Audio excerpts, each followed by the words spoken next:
Привет из Дубая. С вами передача «Голубь мира», где разбираем крутые навыки. Спрашиваем на английском, отвечаем на русском. Подтягивайте язык или смотрите перевод в тайм-кодах. Let's talk about Омбудсмен and let's start with the definition. This will be the very first time when I'm talking about ombudsman in English. Okay, let's start it. Ombudsman is a person who is responsible for some sphere, and this is something about government and, for example, entrepreneurship. In different countries during the last 50 years, appear a position of this man who would be responsible in different conditions for example, for humanity, for entrepreneurship, for example, happy children, and so on. For example, if you are entrepreneur and you have some trouble with special forces or police or tax office, and you think that they are working not in your case correctly, you could write special letter to Ombudsman, and Ombudsman will interfere and maybe will help you. If, for example, you have a small cafe or something like this, and there would be like a disaster and you have no insurance, you also could write to Ombudsman. If you lost a child, if, for example, you are going to jail and you think that it would be much better than you will stay at home arrest, for example, for 3 or 6 months, you could also appeal to Ombudsman. So this is a position and person who is responsible with dealing with government, and sometimes it will help. And somehow it reminds me that one of the skills called business plan, we were speaking about the committees. Like, for example, when you do have a specific problem that none of the departments or maybe divisions cannot address, then this is where all of this committee appears. So my question will be like, how it comes that, like the one person could become the ombudsman, and how it's related to the work of the specific ministry, like whether they actually been created on the specific areas where no one could do, or maybe there are specific divisions for every given problem at the government where they will need to appoint certain person. You're quite right. In the government, there are a lot of committee and special groups which develop some laws and some maybe amendments.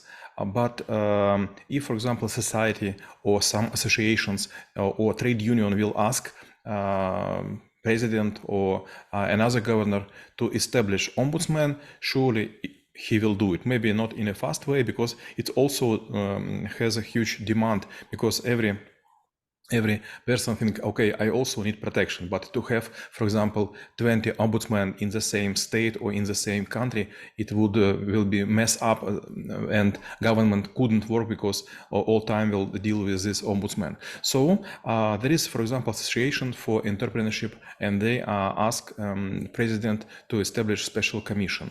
To establish commission, this means not just appoint a person, but also to give space and several rooms, and to give some rights, and also to write some laws and something like this.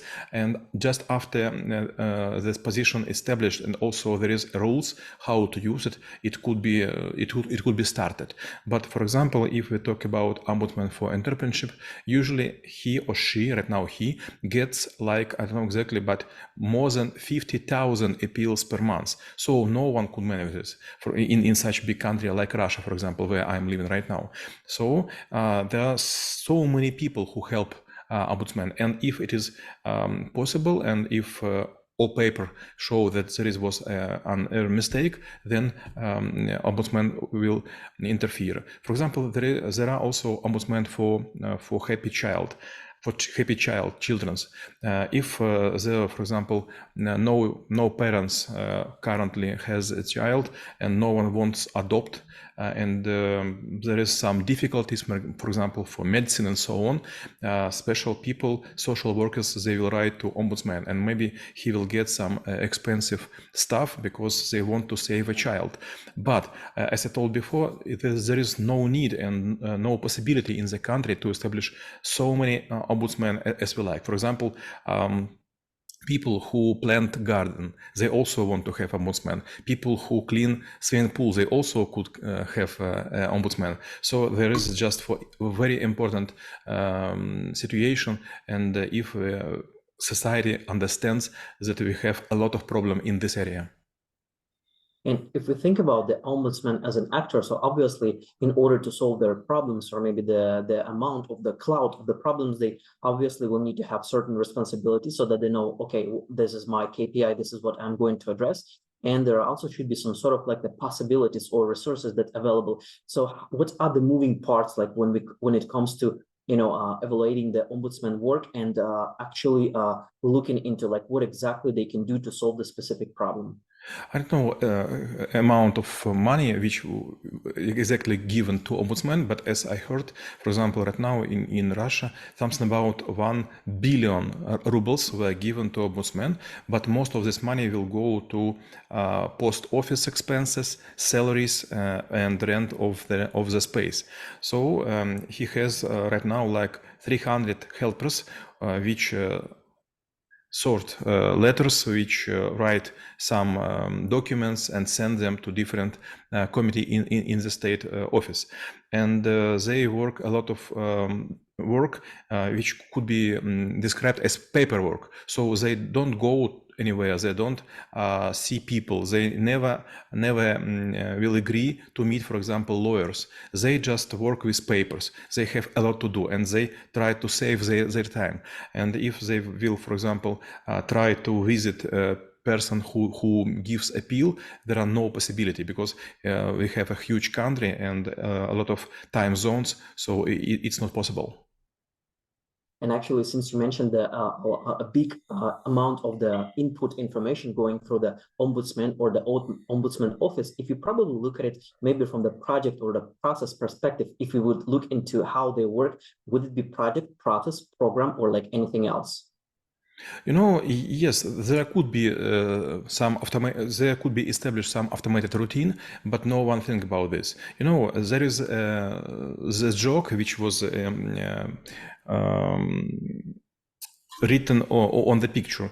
There are two ancient men, they're trying to carry something very heavy, and suddenly men with stone wheel came to them and say, come on guys, I invented a very, very special tool, you will use it and it will help you. But these two ancient men will say, no, we're too busy to make your improvement or innovation implemented in the life. The same with ombudsman.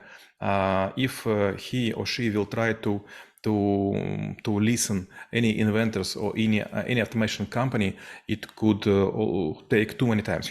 When consultants came to the company and say, we will make this project for a free, but all your employee will spend some time with them because they will see in meeting rooms, they will answer the question and so on. So even to describe the process, maybe it would take like 2 months and maybe, I don't know, like 10 people, but these people could be involved in much more specific work, especially to help very specific persons.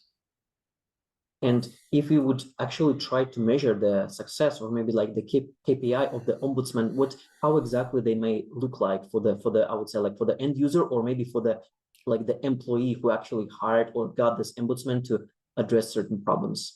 All employees of Ombudsman, they have their KPIs. For example, they should review per day at least 300 pages, not documents, but 300 pages. It could be one document for 300 pages or 10 documents with 30 pages. And they should review and give some small summary in written form, and they also should sort. Do they believe that this appeal will work and will go through the whole committee, or maybe this is not possible to go through? So they should first read and summarize 300 pages. Second, they don't must. No need to do. They don't need to do mistake. For example, if they will try to put some paper in the wrong routine, they will be punished in some points. And when it comes to actually like the reasoning, why do we need to learn about the skill? So probably maybe at a certain point of life, we will need to solve the problem and we need to learn the right person who is the job title actually involves into solving this. But for this case, or maybe for any others, why this skill might be required?